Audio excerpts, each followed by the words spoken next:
All right, in this video, you are going to learn about support force, force of friction, speed, and velocity. So, what is a support force? So, imagine you have a book slipping on a table. We've learned about weight. And if I may ask you, in what direction does the weight act? What is the direction in which the weights act? If you remember, we said that weight acts downward.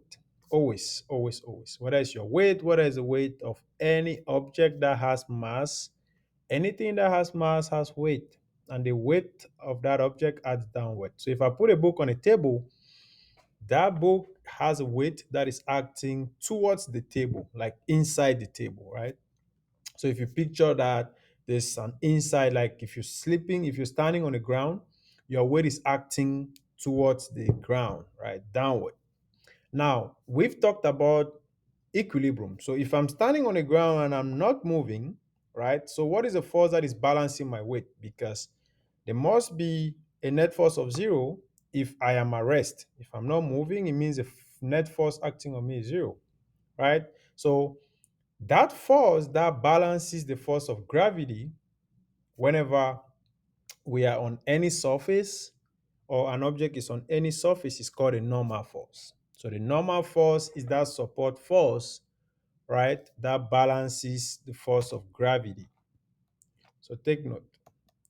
Now, when you stand on two bathroom scales with 1 foot on each scale and your weight is evenly distributed, each scale will read, think about it.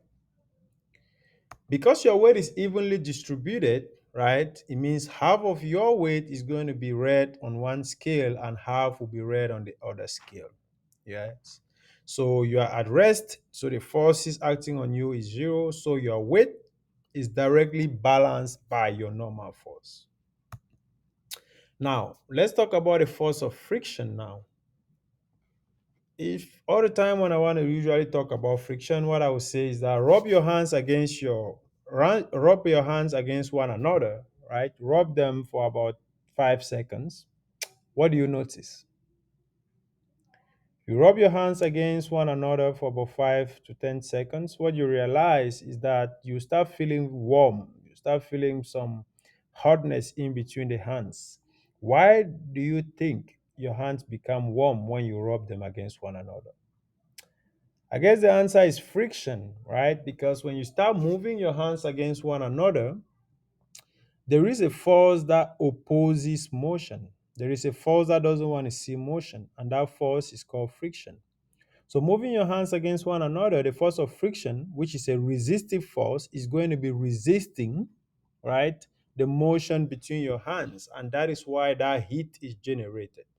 So, friction is a force that exists when surfaces are in contact, right? And it opposes motion. It doesn't mean that if surfaces are not moving, you will not have friction. If you remember, like 1 week ago when we are talking about friction, I said friction is that force that enable every object, it enables us to stand, it enables us to move, right? Without friction, we wouldn't be able to stand on the surface. We wouldn't be able to stop when we want to stop when we're walking. We wouldn't be able to brake a car and all of that because friction enables you to have that grip each time you're in contact with the surface, right? It always acts in opposite direction to motion. It resists it, it resists motion, right? And so it is friction is sometimes good, sometimes it is not. Advantages of friction is that it enables us to stand, it enables us to grip surfaces when we want to grip them. But disadvantages of friction is think about when you buy a new sneaker, you buy your new sneaker or your new shoes, you after some time you realize that they become old, the soles of your shoe becomes worn out. That is because of friction. As you're moving, right? Friction opposes motion, it tries to resist your movement. And so what pays the price is the sole of your shoe. The sole of your shoe will be chopped off, it will be worn out after some time because of friction. So the amount of friction between two surfaces is greatly determined by the nature of the surfaces that are in contact. What I mean by that is that if you have a surface that's very rough, the force of friction is going to be very high. If you have a surface that is very smooth, the force of friction will be less. That's why you usually see the add oil in engines, usually the add oil in moving parts of vehicles, because friction is reduced by making the surface smooth. Adding oil to surfaces is an example of reducing friction. Now, think about this question. The force of friction can occur A, with sliding objects, in water, in air. Again, it can occur everywhere. That's why all of the above is the right thing. Okay. Friction can also occur for objects at rest. If you push horizontally on your book and it doesn't move, then friction between the book and the table is equal and opposite to your push. Right?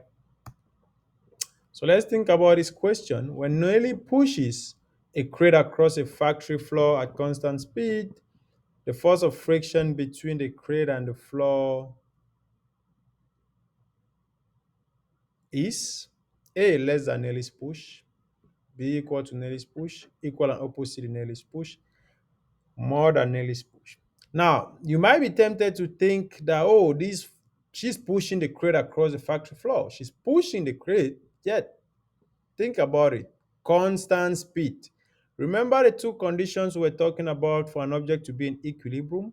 An object will be in equilibrium if the object is at rest or if the object is moving with a uniform motion in a straight line. So in this case, the speed is not changing. If there is no speed, there's no net force.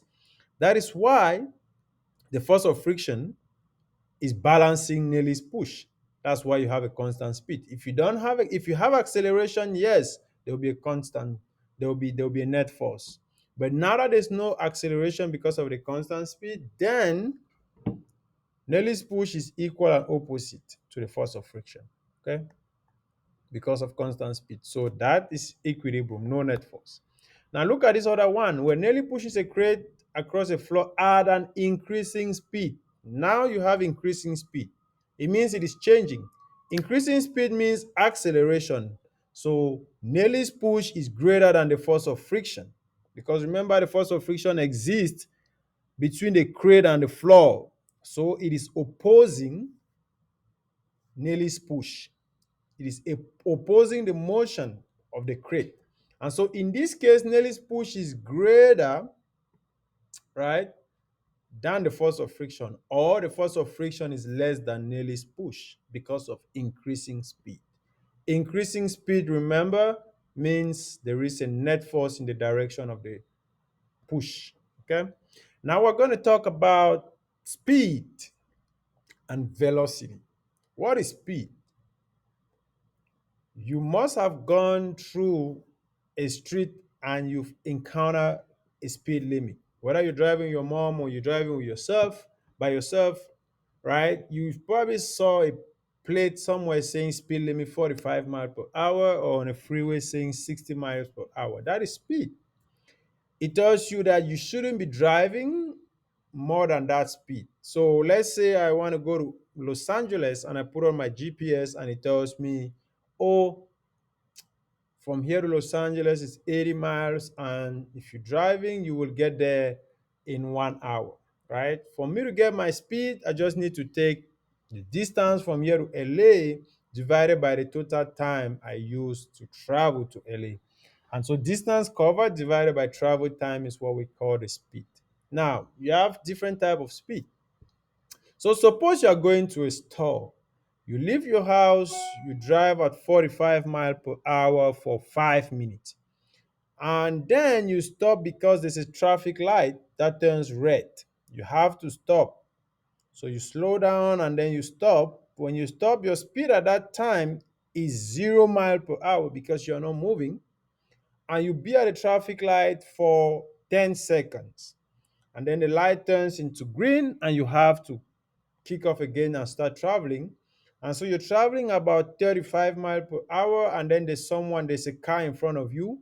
You have to slow down. You see, at every instant, the speed was different. That is called instantaneous speed. The speed at every instant.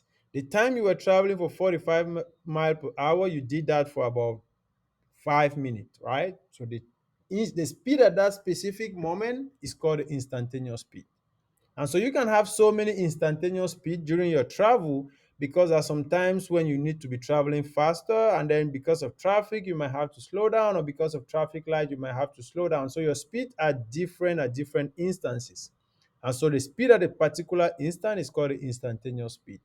Now, what is the average speed? The average speed is just taking the total distance traveled divided by the total time. So the average speed does not take into consideration whether you stop, whether you were traveling less, whether you were, all of that is taken into consideration in the average speed, right? So for example, if I tell you that I went to LA and it took me 30 minutes, 30 minutes is half an hour. So I just take my total distance from here to LA and I divide by the total time I travel to LA, and it will give me my average speed, right? All right, so let's check understanding with this question. The average speed in driving 30 kilometer in 1 hour is the same average speed as driving a 30 kilometer in 1.5 hour, 30 kilometer in 2 hours, 60 kilometer in 1.5 hours, 60 kilometer in 2 hours. Okay, so when you say 30 kilometer in 1 hour, it means that by the time you go to 2 hours, right, you must have traveled another 30 kilometer. So in 2 hours, I expect this person to cover 60 kilometer. That's why the right answer is 60 kilometer in 2 hours. Okay. All right. So that's that for this video. Let me know if you have any question. Make sure you take down your notes.